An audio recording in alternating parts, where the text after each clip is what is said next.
そしてより横に倒すと、なんとこんなに太い中でかなり色を混ぜながら描くことができるので、もうほぼ7色のブラシをこんな風に使うことができるので、これはこれですごい綺麗であるな。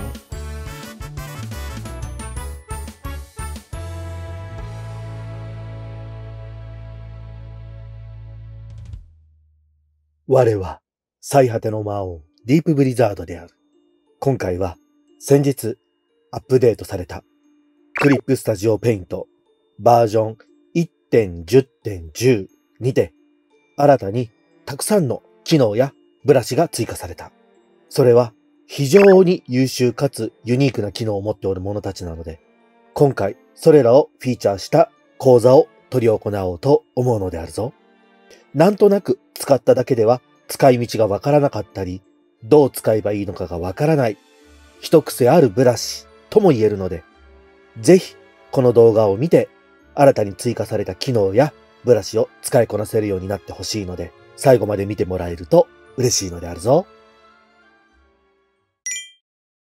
というわけで、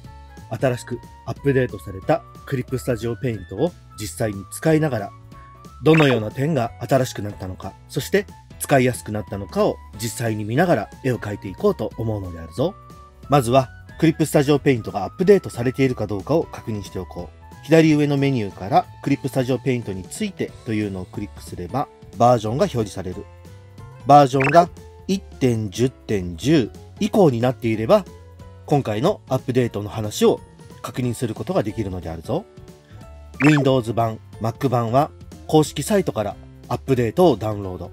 iOS 版は自動でアップロードされる、もしくはアプリストアからアップデート。Android 版、Chromebook 版も同様に自動アップデート、もしくはアップデートをストアページから確認してダウンロードしてほしいのであるぞ。今回で一番大きな目玉となっているのはデュアルブラシと呼ばれている2つのブラシの先端を掛け合わせることでより複雑な絵を描くことができるようになったというものである。代表的な例としてサブツール鉛筆の中に入っている鉛筆というものが新たにツールの一番下に追加されているので、こちらを使って描いてみようと思うのである。その前に普通の鉛筆で描いたらどうなるか、いわゆる魔王鉛筆で描いた場合を確認しておこう。魔王鉛筆で線を引いてみると、筆圧で強弱がつくと。で、これはApple Pencil を使っている iPad 版なのだが、ペンをこのように横に倒すと、より線を太くすることができたりしていた。こんな感じであるな。ただ、あくまで同じブラシの先端を使って、細い線、太い線を描いているという状況になっている。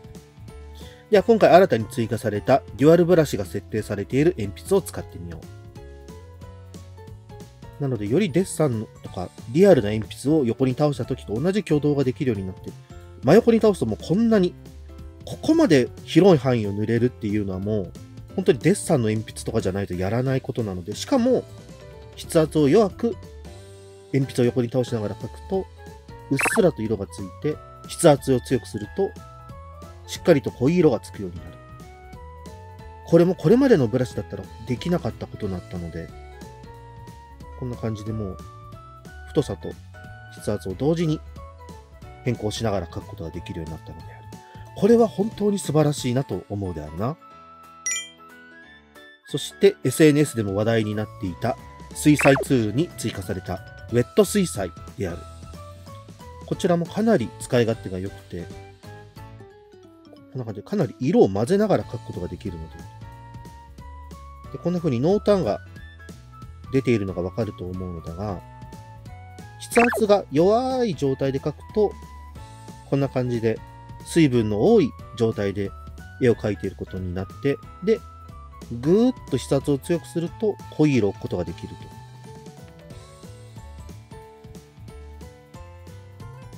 これを使い分けることで、リアルな水彩の水分調整を描くことができるようになったというわけなのである。また、スプラッシュ水彩を使えば、今先ほどと同じピンクで塗っているが、わかるかな？この辺りちょっとオレンジ味のある色が追加されているのがわかるであろうか。このツールプロパティのところにあるブラシ先端色の変化というところで色相を15度ずらすようにしておるのである。なので、今この選んでいるピンクからややオレンジだったり、もっとピンク色だったりっていうこの幅を生み出すことができるようになったわけなので。なので、今選んだ色のこの色相という部分を大きく変えたらどうなるかちょっと試してみようであるな。もうほぼ7色のブラシをこんな風に使うことができるので、これはこれですごい綺麗であるな。このように色相の幅というのをずらすことができるようになったので、より複雑で、そして意外性のある色味というのを簡単に作ることができるようになったのである。これはデュアルブラシ全般に言えることなんだけれども、割とハイスペックなマシンとかであったりとか、今我が使っている M1 チップ内蔵の2021年型第5世代の iPad Pro でも、ものすごい大きいブラシサイズとかで書くと結構ガクつくんである。これとかほらこんな感じで。もう描画が追いついてないのであるよ。ただこれはかなり極端に大きなブラシサイズではあるので、先ほど使ってた30ピクセル、40ピクセルぐらいで塗るとかであれば、特に重たさは感じることはないかな。なので、iPad Pro でこのレベルなので、iPad とかで書く、普通の iPad や iPad Air、iPad mini で書く際は、もう少しガクつく可能性はあるが、そこまで気にする必要はないかなとは思うんだけれども、極端に大きなブラシを使う際には気をつけてほしいのであるぞ。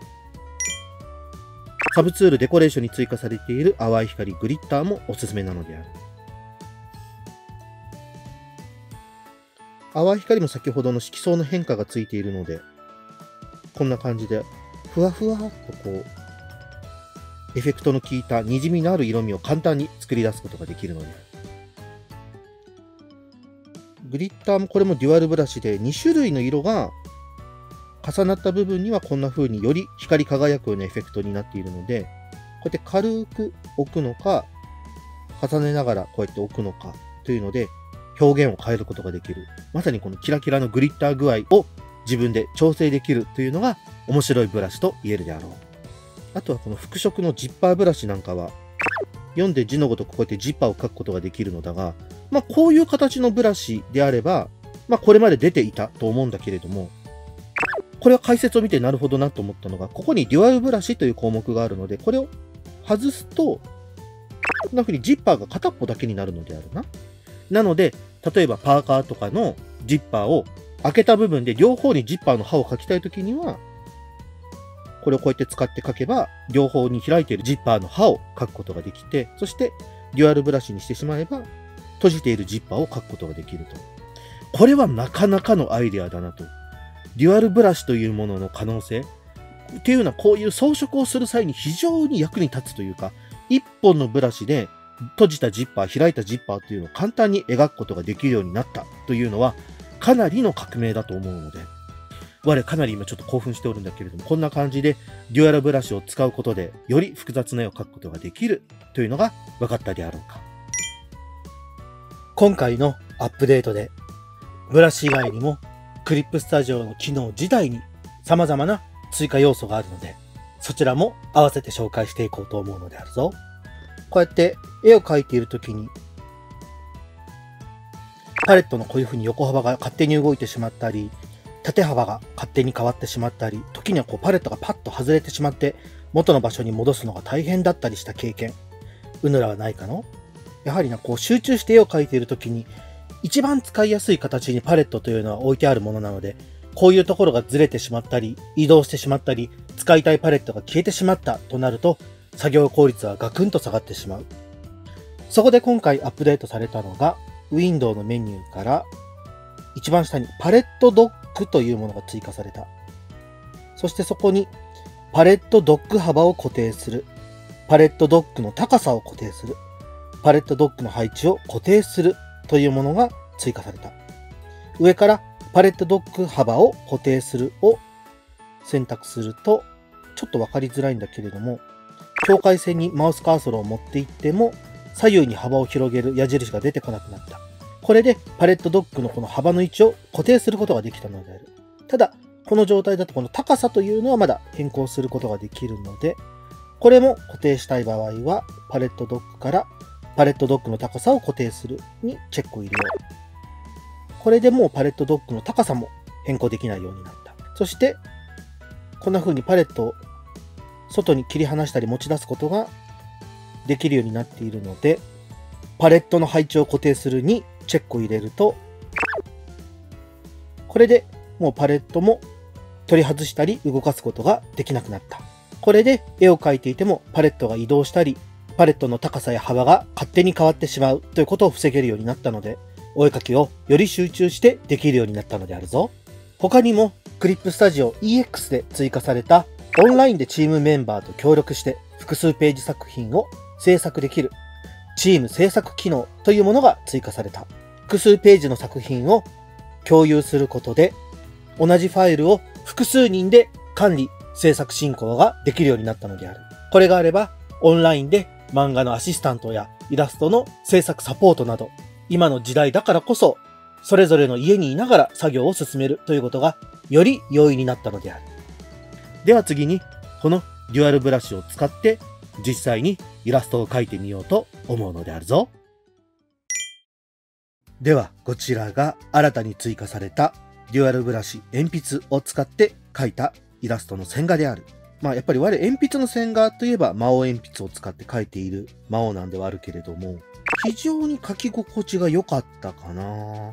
かなり細部だったりとか、いい感じに鉛筆のかすれだったりテクスチャー感が効いておって、魔王鉛筆とはまた違った滑らかな描き心地があって非常に描きやすかったのである。ちなみに同じ下書きを使って魔王鉛筆で描いたバージョンもちょっと見てもらおうと思うんだけれども、魔王鉛筆で描くとこんな感じであるな。かなり全体的にグッとテクスチャーが効いて、かなり濃い鉛筆の伸び伸びとしたタッチで描いているのがわかるであろうか。なのでこちらに比べるとやや硬めの鉛筆の印象にはなるが、これはこれでこれがデフォルトに入ってるんだったら、すごいアナログタッチの絵を描きたいなと思っているものが、急に始めてもすぐ使えるクオリティのものだなと思ったのである。ちなみにちょっとレイヤーを足して、先ほどの鉛筆を使ってちょっとデッサンっぽくちょっと絵を描いてみようかなと思うのである。どういう風なことかって言ったら、こうやって鉛筆を倒して、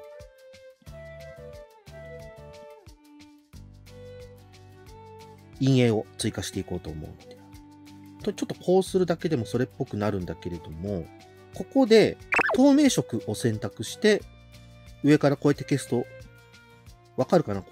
デッサンとかやったことがある方なら、あーってなるんだけれども、練り消しを使ってデッサンの濃淡を削っていく質感とかを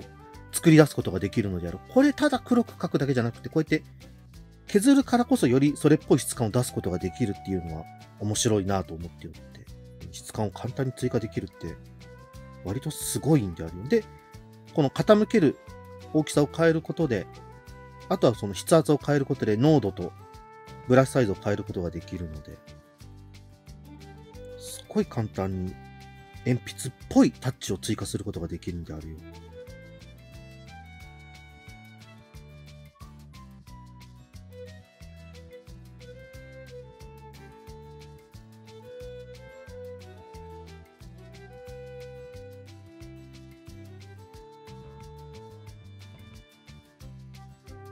と、こんな感じで、ほんの数分間ガシガシと書き込んでみただけでも、ものすごい鉛筆のタッチを様々に活かしながら、これが一つのブラシだけで描いたとは思えないほど、豊かな表現になったのが分かったであろうか。ほんとこのデュアルブラシの鉛筆、この表現の幅とか、デジタルで絵を描こうという方にとって、非常に魅力的になるな、と思うのだが、このデュアルブラシ全般に言えることなんだけれども、若干使っている時に重たいなと感じることがあって、特にこれ、線画をベクターレイヤーで描こうとした時に、我が普段使っている魔王鉛筆と比べて、ややもたついたり重たい引っかかりを感じることがあった。ただ、特別それで描きづらいとか描けないというわけではなく、そう思う瞬間があったというぐらいなので、そこまで気にすることはないとは思うんだけれども、これはまだ実装されたばかりのデュアルブラシなので、処理が軽くなったりとか、適用されるようなブラシというのも今後出てくると思うので、まずはアップデートしたてのデュアルブラシの感想というところとさせていただこうと思うので。では次に、SNS での話題になっていたウェット水彩を使ったイラストのメイキングをやっていこうと思うのであるぞ。では、ウェット水彩を使った色の塗り方をやっていこうと思うのであるぞ。その下準備として、まずはこのように色を塗る範囲をベタ塗りで塗りつぶしておいた。そしてその上にクリッピングマスクを適用しながら、肌、髪の毛、長木、羽織のように大きく塗り分ける箇所用のベタ塗りのレイヤーを4つ用意した。これを選択範囲として使いながら、ウェット水彩で色を置いていこうと思うのであるぞ。なのでまずはじゃあ肌のレイヤーを選択した状態で、レイヤーパレットのメニューから、レイヤーから選択範囲、そして選択範囲の作成を選ぼう。これで肌の部分の選択範囲を大まかに作ることができた。この状態でちょっと白のレイヤーでクリッピングして、まっさらの状態にしておいた上で、新しいレイヤーをまたクリッピングレイヤーで作っておこう。この状態でウェット水彩を選んで、肌のベースの色を選んだら、ざっくりとベースの色を塗っていこう。で、この時、塗り残すような範囲を、こうやって自分で選びながら塗っていくと、より水彩っぽい絵の仕上がりにすることができるのであるぞ。もちろん後で消しゴムツールなどで削っても全然大丈夫なので、水彩っぽい質感を出したいというものはちょっと挑戦しながら試してみてほしいのであるぞ。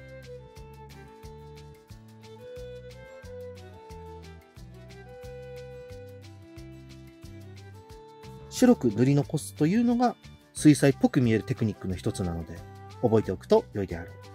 そしてこの状態で少し色素を変えてくすんだピンク色を使って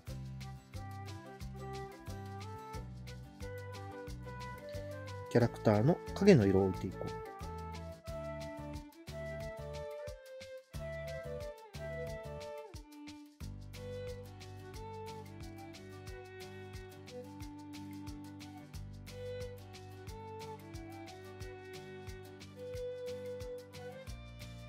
で、こうやってウェット水彩は合成モードが定山で塗り重ねていくので、塗り重ねるごとに色が濃くなって、こんな感じで筆の跡がちょっと残ってあまり綺麗に見えないなという時が出てくる。そういう際には、サブツールの色混ぜの色混ぜツールを使って、ちょっと重なって綺麗に見えない部分というのを軽くなぞってあげると、色を綺麗にぼかしてくれるので、これを使って、水彩っぽい色がグラデーションで馴染んでいるような表現も追加で作り出すことができるのであるぞ。こんな風に簡単に馴染ませることができるのである。そしてもうちょっとぼかしたいなという部分もこの色混ぜツールで濃い色から薄い色へ引っ張ってあげるとすごく自然に色を馴染ませることができるので簡単に水彩っぽい塗りを作ることができるのであるぞ。で、同じように頬のチークでちょっとピンク色を選択してこ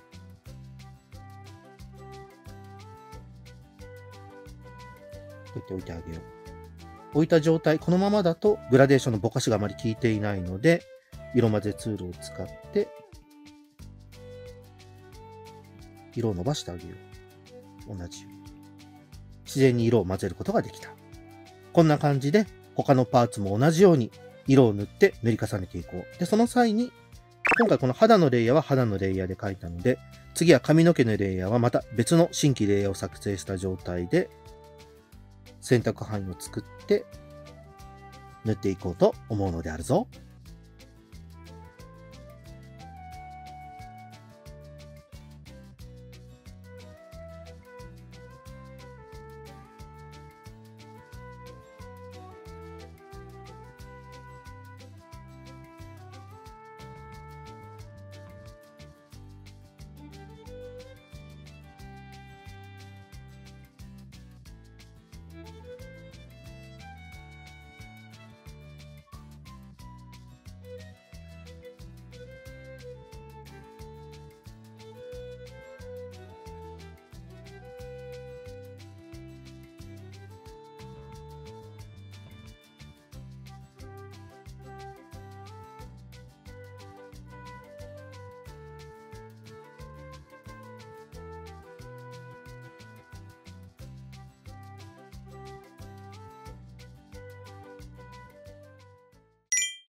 というわけで、完成したイラストがこちらである。非常に繊細な濃淡を活かして、リアルな水彩のようなタッチを簡単に描くことができるこのデュアルブラシ。非常に描いてて楽しいブラシなのであった。ぜひ皆も新しくアップデートされたクリップスタジオのデュアルブラシ。これを使ってまた新たなデジタルイラストの表現方法に挑戦してみてほしいのであるぞ。ではでは、なのである。動画のご視聴誠にありがとうなのであった。よければチャンネル登録、高評価、そして SNS のフォローなどよろしくお願いいたすのであるぞ。